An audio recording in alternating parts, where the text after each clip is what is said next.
World War I actually began several months before the war in heaven, in which Satan was cast down to earth. Yeah! Here I go! But it's a point of difficulty for Jehovah's Witnesses, and you will discover they don't want to talk about it. Because, of course, Watchtower magazine credits World War I to Satan. He was super pissed off about being confined to Earth, and he's taking it out on the people around him. Oh, that's not nice! That's why there's so much badness in the world. Satan is mad about being stuck here, so he's just mucking everything up. What a bad guy. But if you press Jehovah's Witnesses on the incongruity of the World War I timeline, first of all, they don't want to have that discussion with you. That question is not at the bottom of the page of the knowledge book. And if you are studying with them, they will discontinue. If you are a Jehovah's Witness, you will get punished for asking that question. But if you must ask the question, and if you do persist, they will explain to you that Satan's anger was so powerful that it actually reverberated backwards through time. What? What? That's what Jehovah's Witnesses will tell you. That's what they told me. Satan's impact on this earth was so great that it echoed backwards through time, just briefly, just a few months. And if you continue pressing a Jehovah's Witness, they will look, they know that doesn't make sense, and they will follow up by explaining that Satan knew he was going to be imprisoned on earth, and so he began causing mischief in advance from heaven. You don't care. I don't care either. No, nobody cares. But I have queried, why does Satan's proximity to the actual planet determine the actions of people here? Like, if he can control the earth from heaven, why wasn't he doing it for thousands of years? And why did he wait until now to start making things really bad for us? I don't know. It sometimes seems like Jehovah's Witnesses make Satan be whatever they need him to be at any given moment. Am I in the ballpark? Sometimes spirit creatures like Satan are described as being in another dimension. And although they are real, they are intangible, like thoughts in your mind. Your dreams, your imaginations, they're very real, but no one can touch them or see them. Other times, spirit creatures are described as being like invisible people. They have bodies like us. They're persons like us, but bigger, stronger. That's how the demons are able to pick up things and throw them and materialize from time to time to fuck women. Calm down. You calm down. You calm down right now. Other times, spirit creatures are depicted as being ethereal. Everywhere. Everywhere all the time. Able to see everything. God and Satan, they can read our minds. The billions of people on earth, the billions of people who have died, their memories, their thoughts are an open book to God and Satan. God probably shouldn't have given that power to Satan. Jehovah, why did you do that? Satan can read your thoughts. If you are in the Kingdom Hall and you are imagining a naked woman, Satan can see that, buddy. So, I know that look on your face. You're thinking about a naked woman. I can't prove it, but Satan can, and he will act upon that. Because other times, Satan is described as a fog, like a blanket of clouds covering the entire earth. And that's why the earth is blanketed in doom and gloom. But the official Watchtower teaching is that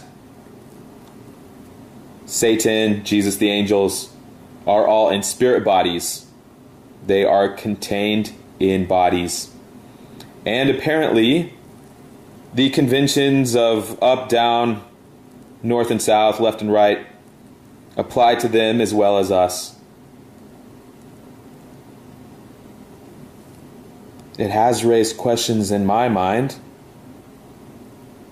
If Satan was in United States, for example, how could he be watching someone in Yugoslavia? What? What? That's a real question. The Watchtower teaches that spirit beings have bodies made up of power. The Bible says that Jehovah is made up of dynamic energy, and he has a physical body. Now, our bodies are made up of cellular material, but spirit creatures have bodies made out of energy, like electricity. This is Watchtower stuff. Don't look at me like that. What? We're talking about Watchtower stuff today, people. This is your world. I just live here. The Bible says that Jesus and the angels are existing in God's form. So everyone has bodies, including Jehovah. He does. Remember in the Bible where Moses said, "I want to see you, God," and Jehovah said, "No man can see me and yet live." But since we're drinking buddies, I want you to cover your eyes and turn around, and I will hover past you. And so Moses dropped into a fetal position, and Jehovah floated past him.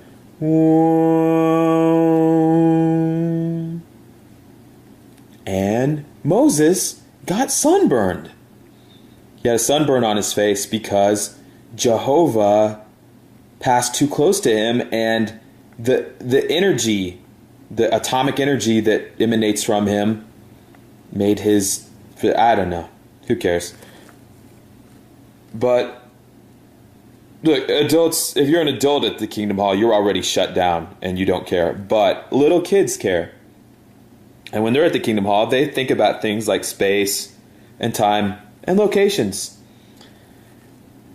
In the book of Job, where the spirit creatures had their, I guess, a general assembly? Is that what you I don't know. It was a circuit assembly, friends. All these spirit creatures, Jehovah, Jesus, the angels, even the bad angels, they do a roll call periodically, apparently. And Satan was there too. And they were all talking to Jehovah. Jehovah's in a spirit. He's a person just like the rest of them there. And Satan said that he had been walking around on earth recently. And the question is raised about space and the vast distances, and the Watchtower teaching that spirit persons appear to live under the same conventions as you and I. All things in the Bible are within Jehovah's laws that he created. The parting of the Red Sea, it's all within the laws of the universe. And I have asked myself, if spirit creatures' top speed is light speed, I would imagine, how can they travel between galaxies or solar systems and still be engaged in activities here on the earth that Satan and Jesus and everyone else appear to be. I don't know. You guys tell me. I don't know what's going on. But the thing is, with Jehovah, Jehovah never stops creating. Although Jehovah does have a creative day of rest, that is just for the earth. The earth is completed, except for it being fixed, which still needs to be done. But Eve was the last creation. But Jehovah continues creating the universe. Every day, he never stops creating. That is a Watchtower teaching.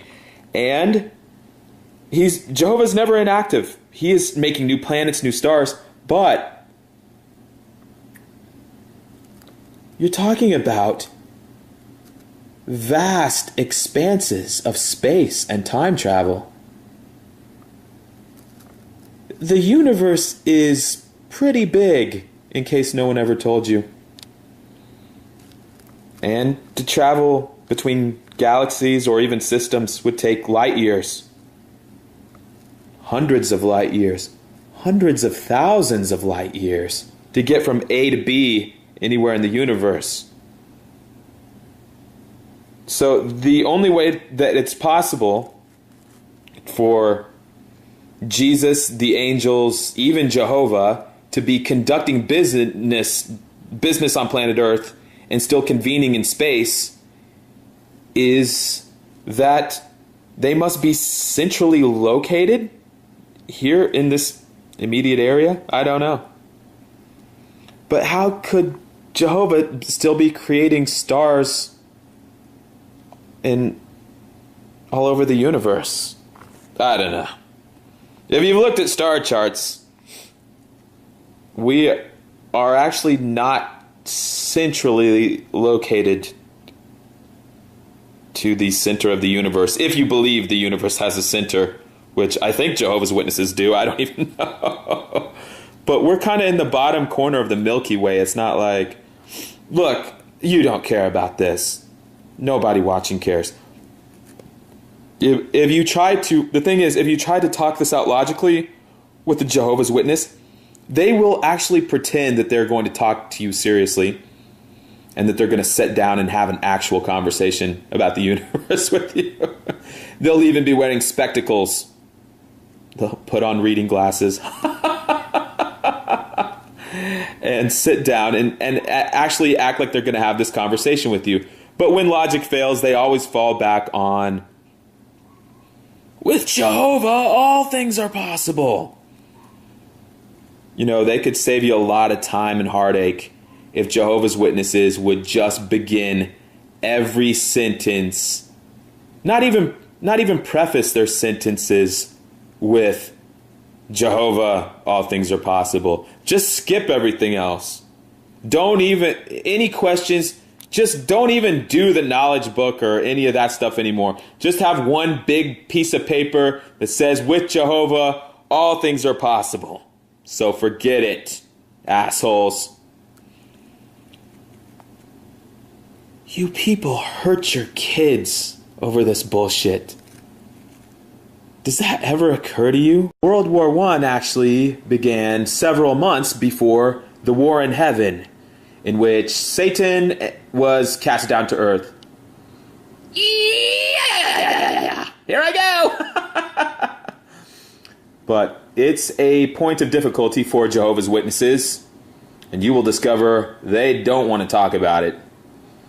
Because, of course, Watchtower magazine credits World War I to Satan. He was super pissed off about being confined to Earth, and he's taking it out on the people around him. Oh, that's not nice! That's why there's so much badness in the world. Satan is mad about being stuck here, so he's just mucking everything up. What a bad guy. But if you press Jehovah's Witnesses on the incongruity of the World War I timeline, first of all, they don't want to have that discussion with you. That question is not at the bottom of the page of the knowledge book. And if you are studying with them, they will discontinue. If you are a Jehovah's Witness, you will get punished for asking that question. But if you must ask the question, and if you do persist, they will explain to you that Satan's anger was so powerful that it actually reverberated backwards through time. What? What? That's what Jehovah's Witnesses will tell you. That's what they told me. Satan's impact on this earth was so great that it echoed backwards through time, just briefly, just a few months. And if you continue pressing